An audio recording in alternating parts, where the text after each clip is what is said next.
the harmonies and the solos, it was very difficult. It was. I'm sorry for if I'm repetitive. No, it's the cool. Question. It's the situation with the amount of time to learn a 2.5-hour set. I actually had a few months. So, and I never learned like a Bon Jovi song. So Slippery When Wet and New Jersey, I knew those records, I knew the songs. So learning those songs was easy. But then Keep the Faith, wasn't really familiar with. These Days, I wasn't familiar with. The Lost Highway record, I wasn't really familiar with. So that was where most of the homework was homework. And the cool thing for me is they're like, okay, concentrate on the guitar parts, because we use a teleprompter. So all the lyrics are right there. You don't have to memorize any lyrics at first, you know, because you don't want to be reading, you know, through a whole concert, right? But so that was that. The memorizing the guitar parts was one thing, but like reading the teleprompter saved my life. It really did. Did the I jump? love you, teleprompter. Yeah. It's like when you were learning games, were you spending like crazy things exercise, or were you learning music? I think that's a good question, because I think you have to concentrate on songs and you have to concentrate on technique. For me, I love pop songs, like I said earlier, so I was listening to the radio and listening to these songs, and then I was in a cover band, so I had to learn songs to go out and play 3 45-minute sets, Thursday, Friday, Saturday, and then play a jam on Sunday, so I was playing and learning songs all the time. I think the learning of the songs helps with your association with melodies over what chords and harmonies. It all comes together as a musician. So I think learning songs is really good. Technique. I just kept driving myself. Like I took bouzouki lessons when I was 17 because I wanted to have an edge over the guitar players. Now bouzouki is a Greek instrument, and you're playing stuff like kind of like a. Wait.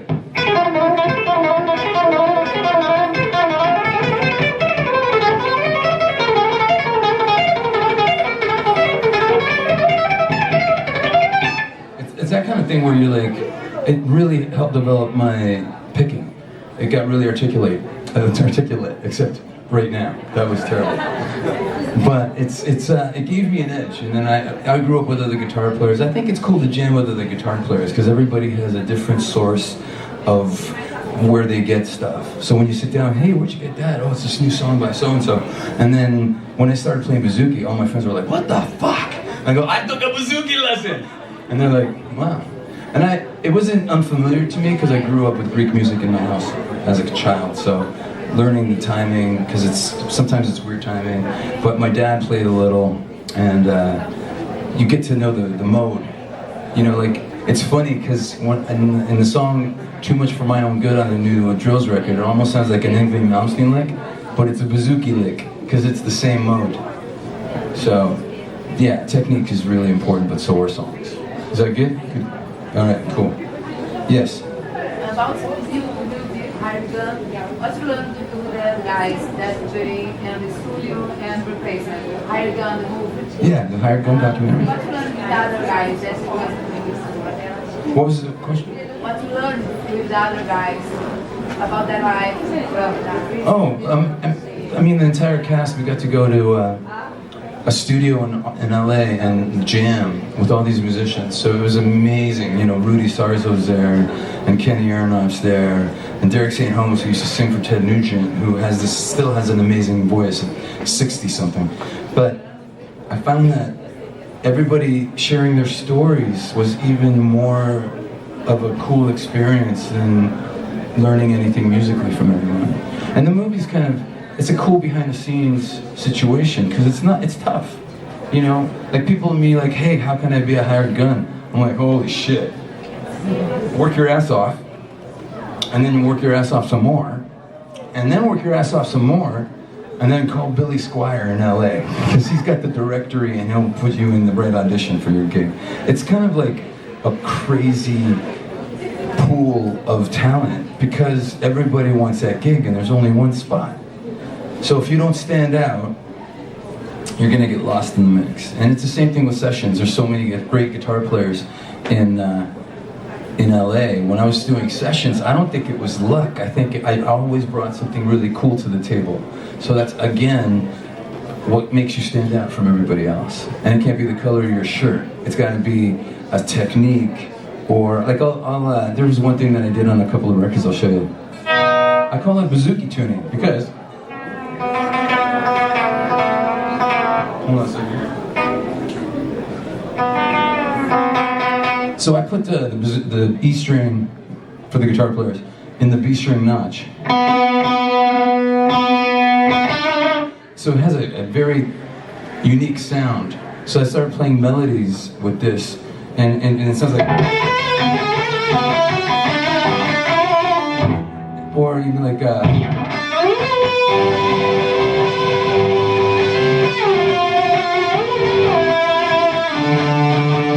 it's that kind of thing. It's like, it doesn't sound like a pedal and it doesn't sound like two guitar players. Well, what the fuck is it? It's bouzouki tuning. So, and then obviously I did something like that. Oh my God. Nobody told me I kept this thing on the headstock. I fucking hate that.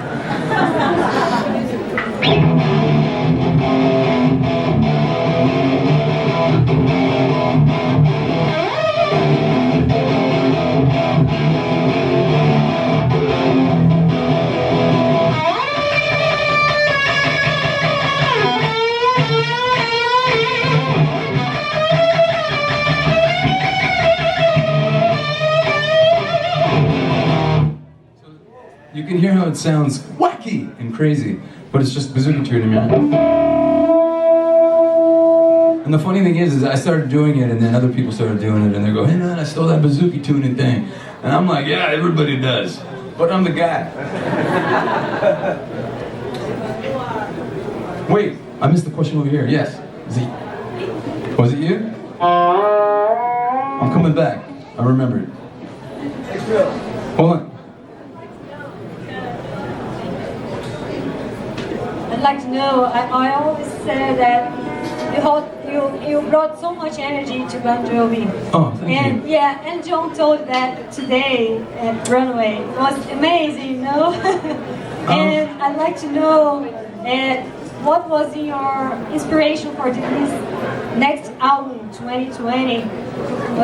How was it to you to make this new album with Bon Jovi? It was exciting.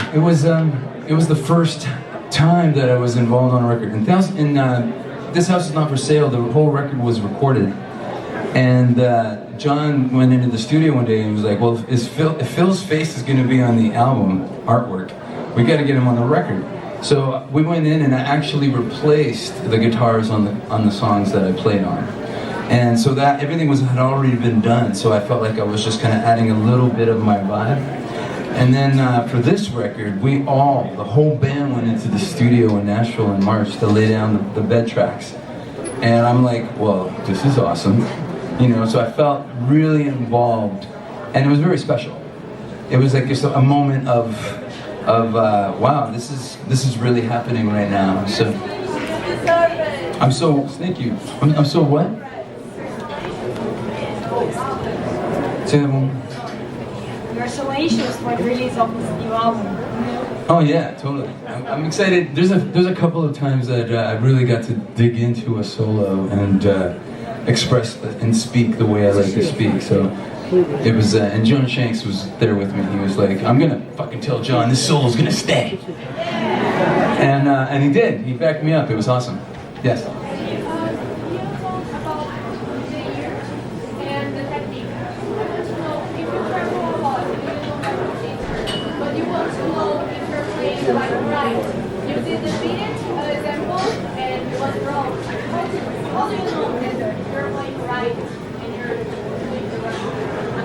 I just know, I think I know what you're asking, but like when I feel like I'm playing something wrong when it could be right, like now? Okay, what do you mean?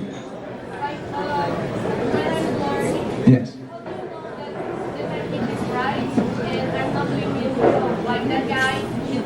Oh, beat it. Beat it? Okay, this is where the ear training thing comes in. I learned so many songs when I was young that I really I could figure, like a lot of people play Smoke on the Water like, right? And a lot of people pick it, and they think it's right.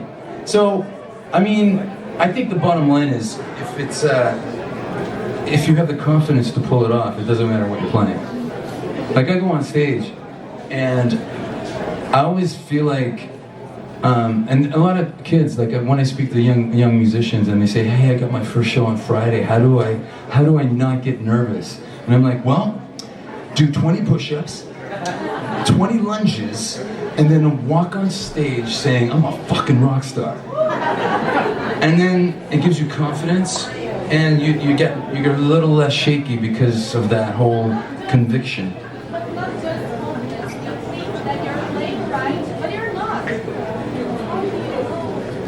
Well, that's a tough one. That's ear. I know when I'm doing something wrong, or I know when somebody's doing something wrong because I hear it. To me, it doesn't sound like. It sounds like. You hear the difference there? Because this is skinny strings, and this is fat strings. That sounds right to me. But it's very subtle, you know? So that kind of thing. That was a good example, right? We're getting close, right? Okay, so I'm gonna play one thing from that I did from the Pensado Music Awards a couple of years ago. It's a mashup of some of my favorite solos, including a drill song at the end, and then we're gonna do photos, right? Okay. All right, I'm out.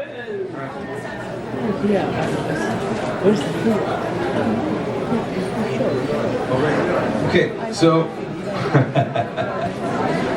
if I leave this on, tell me that it's on, okay? Thank you.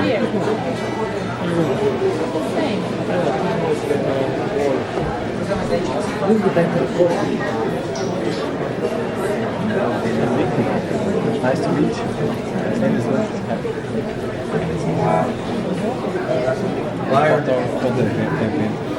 Okay, wait, you know what, while I'm tuning, I'll do one more question. Yes. You need a microphone? May I go a little geek for this one? Kind of guitar geek. You said that when you play with the drills, you use a stack of 4 of 12, I think in a small one, with 1 of 12. And the signal chain about that. When you play through the pedal boards, you just put a split, and then when you use the pedals, you use something between the splits to kind of equalize, because I like, it's a splitter box. Yeah. It's a Radial Twin City AV box. Okay, after that. That's it. Just that? No, I use like an overdrive for solos. Before the splitter, and then the splitter goes to the 2 amps. Directly, you do not have any EQ or something like that between the amps? No. Okay. And they're both on all the time. Yeah?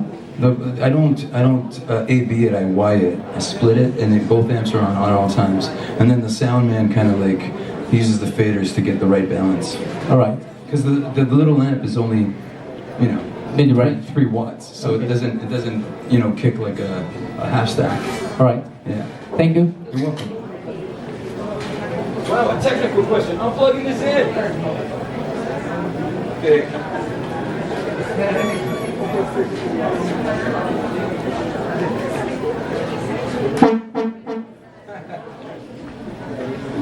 Okay. Thank you everybody for being patient with the guitar questions. Let's do this.